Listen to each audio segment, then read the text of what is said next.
एक वासा चैनल प्रस्तुत करता है समय सार वाचना। समय सार पढ़ ले जो कोई, ताहि तनाव कभी नहीं होई।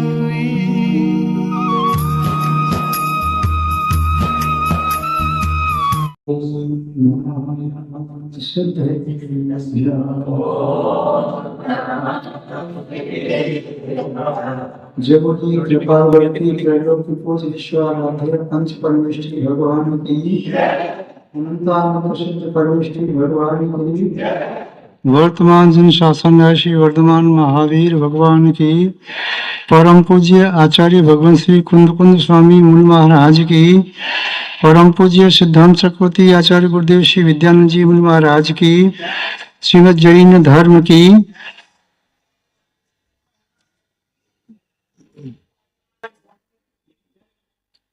जैनम जयतु शासनम विश्व कल्याण कारकम। उपस्थित धर्म स्नेही सत श्रद्धालु भव्य वर पुंडरीक पुण्यात्मा महानुभाव, आचार्य भगवान कुंद स्वामी द्वारा विरचित समय सार ग्रंथ की वाचना यहाँ पर चल रही है। प्रथम अधिकार जीवाधिकार, जिसमें जीव के स्वरूप को समझने के लिए वह नय का आलम्बन आवश्यक बताया। निश्चय ने और व्यवहार ने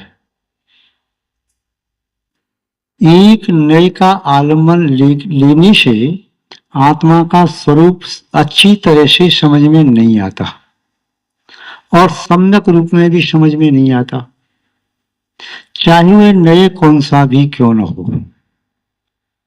निश्चय ने आत्मा के समग्र स्वरूप को समीचीन रूप से नहीं बता सकता और ना ही व्यवहार ने आत्मा के समीचीन और समग्र स्वरूप को बताने में समर्थ है।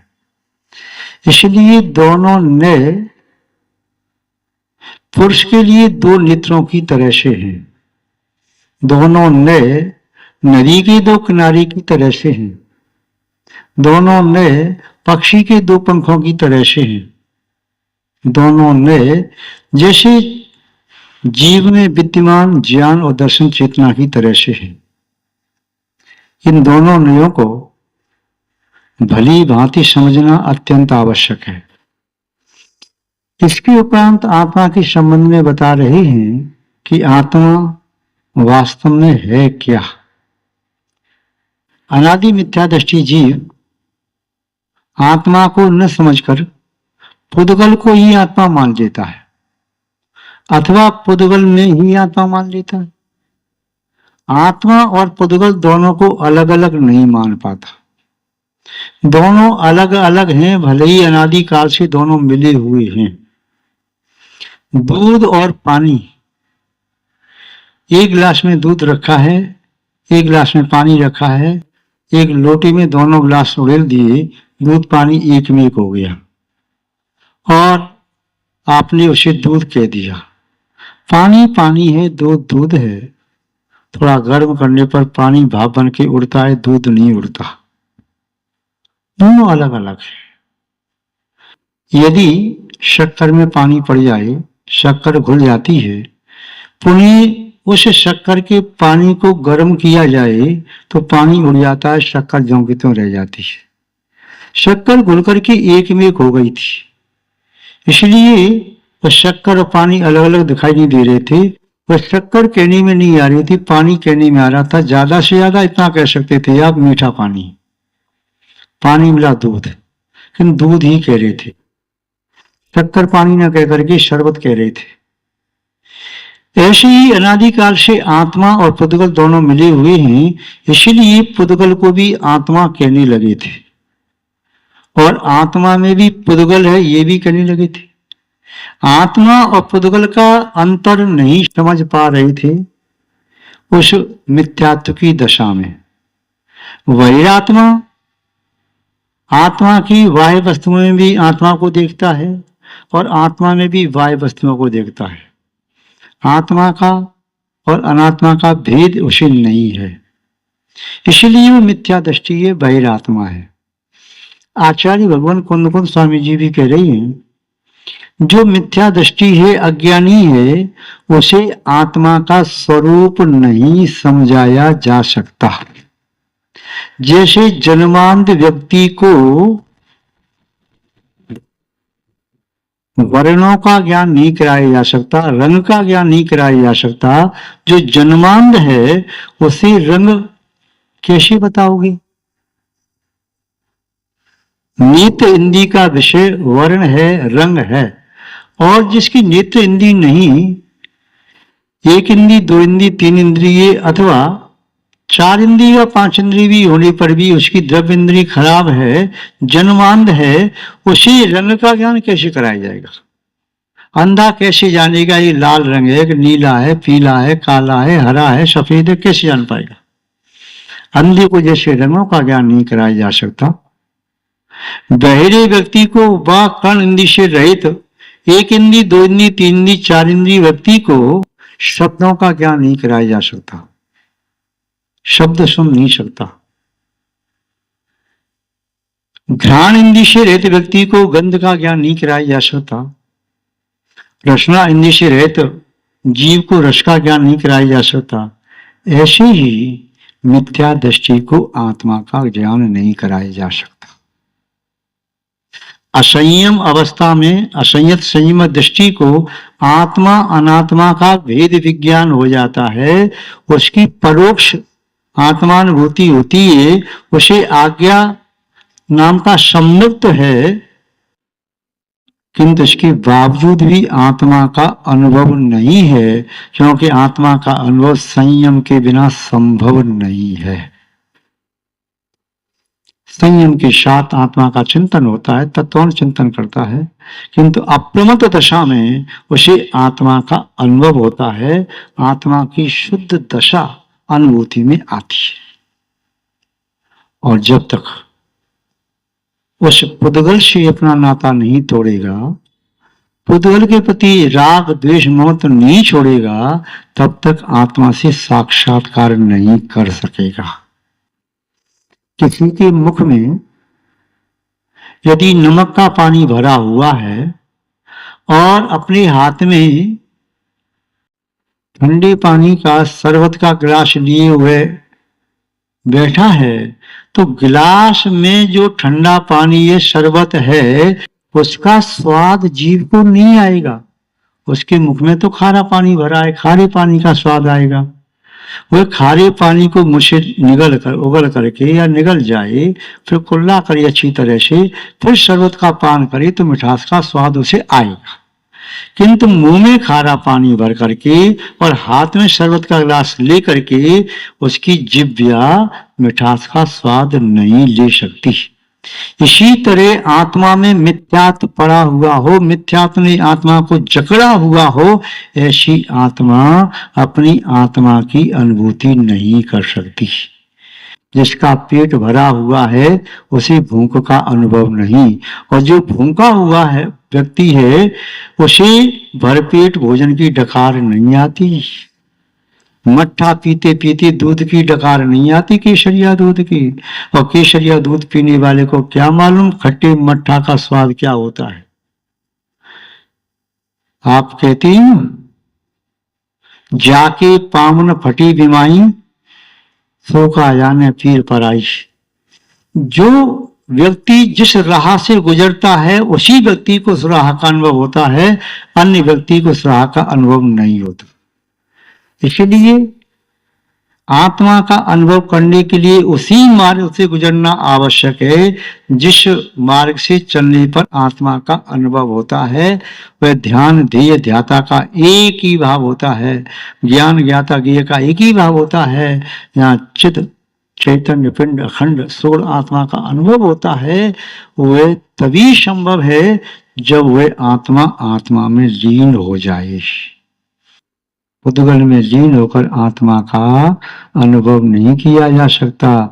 जैसे समुद्र के किनारे दौड़ते हुए समुद्र के अवगाहन करने का आनंद नहीं लिया जा सकता। समुद्र के किनारे दौड़ करके तो सीपियां कंकड़ पत्थर बीने जा सकते हैं, समुद्र के तल में पड़े हुए रत्नों को प्राप्त नहीं किया जा सकता। सूर्य की प्रचंड प्रताप में बैठ करके चंद्रमा की शीतल ज्योत्सना का अनुभव नहीं किया जा सकता।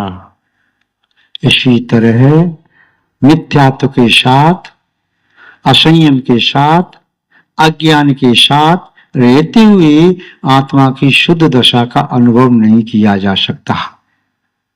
शब्दों में भले ही कह दे कि आत्मा अलग है, पुद्गल अलग है, किंतु ये कहना ये सार्थक नहीं है। पिंजड़े में बंद कबूतर भी कहे कि मुझे पिंजड़े से है किंतु बाहर न जाए, मुक्त आकाश का आनंद बहुत अच्छा है किंतु लौट के पुनः पिंजड़े में चला जाए, तो इससे सिद्ध होता है कि वह शब्दों को रट रहा है, अर्थ को नहीं जानता। एक तोते ने अपने मालिक से पूछा, मालिक मैं अपनी सुरक्षा कैसे करूं? मालिक ने कहा, और तो तुझे कोई खतरा नहीं, पिंजरा है सुरक्षित, बिल्ली ना आ जाए उससे सावधान रहना, बिल्ली से सावधान। तोता पिंजरे के बाहर आया और वही पाठ याद कर रहा था, बिल्ली से सावधान, बिल्ली से सावधान, बिल्ली से सावधान, बिल्ली से सावधान। और बिल्ली सामने आई, तब भी वह कह रहा था बिल्ली के सामने भी, बिल्ली से सावधान, किंतु उड़ा नहीं, बैठा रहा और बिल्ली ने आगे झपट्टा मारा, तोते को पकड़ लिया। ऐसे ही जो व्यक्ति केवल शब्दों को रटते रहते हैं, समय सार के शब्दों को भी रटते रहें, आत्मा आत्मा आत्मा आत्मा अजर अमर है, मैं सिद्ध हूँ, शुद्ध हूँ, सोहम सोम का जाप लगाते हैं, इससे कुछ होने वाला नहीं है। जैसे लड्डू लड्डू बोलते जीवन चखे मिठास, पानी पानी बोलते बुझती किसकी प्यास, जीवन सारा खो दिया ग्रंथ पठंत पठंत, तोता मैना की तरह नाम रटंत रटंत। शास्त्रों को बांध करके पीठ पर रख लो तो ज्ञानी नहीं बन जाते। लाद पुस्तकें गदा पीठ पर क्या ज्ञानी कहलाएगा।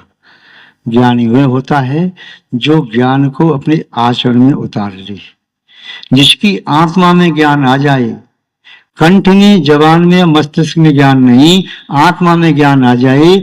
आत्मा में आया हुआ ज्ञान प्रकाश बन के उसकी चर्या में उतर जाता है, संयम दिखाई देता है, वैराग्य दिखाई देता है, अव्रत से व्रत हो जाता है, 5 पापों का त्याग कर देता है, कषाय मंद हो जाती है, वह ज्ञान है। और शब्दों का संग्रह मस्तिष्क में रख करके, कंठ में रख करके कहे कि मैं ज्ञानी बन गया, क्रोधी है, अहंकारी है, छल कपट कर रहा है, लोभी है, हिंसा, झूठ, चोरी, कुशील, 5 पापों में और प्रज्ञा में सब में संलग्न है, विषयों में आसक्त आकंठ डूबा हुआ है, ऐसा व्यक्ति क्या ज्ञानी हो सकता है? कभी नहीं। द्रव्य शुद्ध ज्ञान का महत्व नहीं, भाव शुद्ध ज्ञान को अर्जन करो।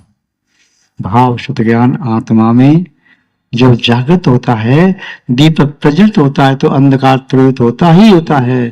शब्द ज्ञान से जरूरी नहीं है आपके अंतर का मिथ्यात्व, अज्ञान, असंयम चला ही जाए।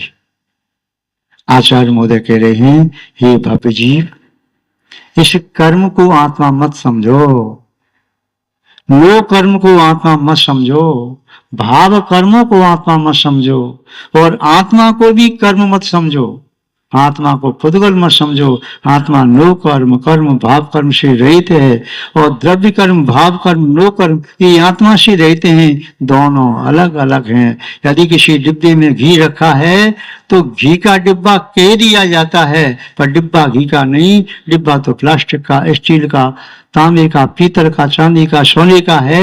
वह डिब्बा अलग है, घी अलग है, घी डिब्बा नहीं है, डिब्बा घी नहीं है। ऐसे ही आत्मा पुद्गल नहीं है और पुद्गल आत्मा नहीं है, दोनों अलग अलग हैं। न कभी पुद्गल आत्मा हो सकता है और न कभी आत्मा पुद्गल हो सकती है। वह डिब्बा न कभी घी रूप हो सकता है, न घी कभी डिब्बे रूप हो सकता है। तेल की शीशी आपने कह दी, अरे उस शीशी में तेल रखा था, तेल की शीशी कह दी, किंतु तेल शीशी नहीं है, शीशी तेल नहीं है। इस शरीर में आत्मा है तो आपने कह दिया ये मनुज आत्मा है, ये संत आत्मा है, ये महात्मा है, ये पुण्य आत्मा है, ये पाप आत्मा है। ये भी आरोपण बाहर से की गई आत्मा आत्मा है, ये बाहर की आरोपण आत्मा नहीं है। लोहे को के गोले को अग्नि के कुंड में डाल दिया, वह लाल सुर्ख हो गया। अब लोहे का गोला क्या कह रहा है, आग का गोला बन गया। किंतु अग्नि अलग है, लोहा अलग है। उसे उठा करके पानी में डाल दो, अग्नि बुझ जाएगी, लोहा फिर रह जाएगा। तो लोहा अग्नि नहीं बना, अग्नि लोहा नहीं बनी, किंतु दोनों ऐसे एक में हो गए थे कि भ्रांति पैदा हो गई, लोहा अग्नि दिख रहा था। ऐसी हमारी आत्मा पुद्गल के बीच में दबी हुई, ऐसा लगता है कि आत्मा भी पुद्गल हो गई, या पुद्गल को भी हम आत्मा मानने लगे। मैं अब तो मोटा हो गया, अब मैं दुबला पतला हो गया, मैं अच्छा लगता हूं, मैं ज्ञानी हो गया, मैं अज्ञानी हो गया, मैं यशवान हूं, यशस्वी हूं, कीर्तिमान हूं, मैं प्रतिष्ठित हूं। ये सब बाह्य उपाधियां अपनी आत्मा की उपाधि मानने लगता है और आत्मा के स्वरूप को भूल जाता है। और आत्मा की उपाधि, आत्मा का स्वभाव उस पुद्गल में खोजने लगता है, पुद्गल को आत्मा का वैभव मानने लगता है। ये शिव की बहुत बड़ी मूर्खता है। यह उस व्यक्ति का स्वयं के प्रति छलावा है, स्वयं के प्रति धोखा है।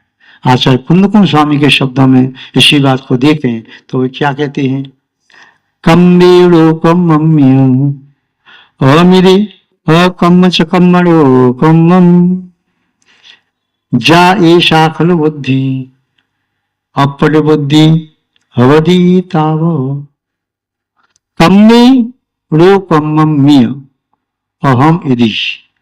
कर्म में नो कर्म में, अहम इति में ये है। ज्ञानावरण दर्शनावरण मोहनीय भेदनीय आयु नाम भूत अंतराय। 8 द्रव्य कर्म है मूल प्रकृति रूप से। उत्तर वेद 148। 148 कर्म की प्रकृतियां हैं। उत्तरोत्तर करेंगे तो संख्यात असंख्यात असंख्यात लोग प्रमाण भी हो जाएंगे। तो ये पुद्गल थी हैं, रहेंगी, ये आत्मा नहीं है। रोकम का ये तो ये शरीर, चाहे औदारिक है, चाहे व्यक्रियक है, चाहे आहारक है, ये नो कर्म। और तेज कर्मा शरीर भी पुद्गल है, चाहे भले ही अनादिकाल से यह सब संसारी जीवों के है। नो कर्म में चाहे 6 पर्याप्तियां हैं, ये भी आत्म रूप नहीं है। कम्मी रो कम्म्य, कर्म में नो कर्म में, अहम यदि ये मैं हूं।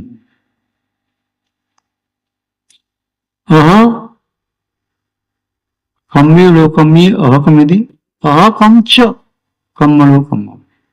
और मैं कर्म रूप हूं या नो कर्म रूप हूं। कर्म नो कर्म आत्म रूप है, आत्मा कर्म नो कर्म रूप है, ऐसा मानना। जा ऐसा खल बुद्धि, जाव माने जाब, जब तक, ऐसा माने यह है, ऐसी, बुद्धि माने बुद्धि ज्ञान, खलु निश्चय से, जिसकी ऐसी बुद्धि है कि कर्म लो कर्म मैं हूं और मैं कर्म लो कर्म रूप हूं, जिसकी भी ऐसी बुद्धि है, जब तक ऐसी बुद्धि रहती है, सा अपरिबद्धो हवदी ताव, तब तक वह अप्रतिबुद्ध है, मूर्ख है, अज्ञानी है, बैरात्मा है। इस बुद्धि का त्याग किए बिना उसे आत्मा का बोध नहीं हो सकता, उसे संलग्न नहीं हो सकता, आत्मा का अनुभव नहीं हो सकता। और जब तक ये बुद्धि रहेगी तब तक वह वृत्ति भी नहीं बन सकता, महावृत्ति नहीं बन सकता। इस मिथ्या तो ग्रसित बुद्धि को छोड़ना पड़ेगा, मूर्खता को छोड़ना पड़ेगा। धूप का लोभ छोड़े बिना छाया का आनंद नहीं, और छाया को छोड़े बिना धूप का आनंद नहीं। यदि किसी जलाशय में डूबने का आनंद लेना चाहती हो तो बाहर खुले आकाश का आनंद छोड़ना पड़ेगा, डूबो, और खुले आकाश का आनंद लेना चाहते तो छोड़ करके बाहर आ जाओ। ऐसे ही यदि पुद्गल का आनंद अनादिकाल से लेते लेते अब थक गई हो, उस आनंद के नाम पर दुख भोगते भोगते थक गई हो, तो आत्मा का आनंद लेने की इच्छा जाग गई हो, तो उस मूढ़ता को छोड़ो, वैराग्य बुद्धि को छोड़ो, पुद्गल में आत्मबुद्धि को छोड़ो, कर्म नो कर्म में आत्मबुद्धि को छोड़ो, और आत्मा के वैभव को समझो, जानो, पहचानो, मानो, और उस आत्मा के वैभव को प्राप्त करने के लिए सम्यक पुरुषार्थ करो। आपके पुरुषार्थ से ही आपको आत्मा का अनुभव होगा, ये भाग्य भरोसे बैठने से नहीं होगा। संसार के सभी कार्य आप करते हो और कहते हो बिना किए तो कुछ नहीं होता, बिना रोए माँ भी दूध नहीं पिलाती, और बिना पुरुषार्थ किए सामने रखी थाली में से गिलास उठ करके मुंह में नहीं जाता। तो ये सब काम आप जानते हो, अर्थ पुरुषार्थ करते हो, काम पुरुषार्थ करते हो, फिर धर्म और मोक्ष में भाग्यवादी क्यों बन जाते हो? और अर्थ में भी कभी कभी कहते हो कि अर्थ कमाना है, तो धर्म भी कमाना है, काम सेवन भी करते हो, तो मोक्ष भी यत्न पूर्वक प्राप्त होगा। जोनो पौरुष थके न तोनो उद्यम सोचना। जब तक आप पुरुषार्थ में रखे थके तब तक उद्यम पूर्वक प्रवृत्ति करो, तभी आप अपनी शुद्ध आत्मा की अनुभूति कर सकोगे, तभी मोक्ष मार्गी बन सकोगे, आत्मा को परमात्मा बनाने में समर्थ हो सकोगे। आज इस गाथा का संक्षेप में इतना ही अर्थ पर्याप्त है, विस्तार से पुनः कभी देखेंगे। जय बोलिए श्री शांतनाथ भगवान की, परम पूज्य आचार्य गुरुदेव श्री विद्यानंद जी महाराज की, जैन धर्म की।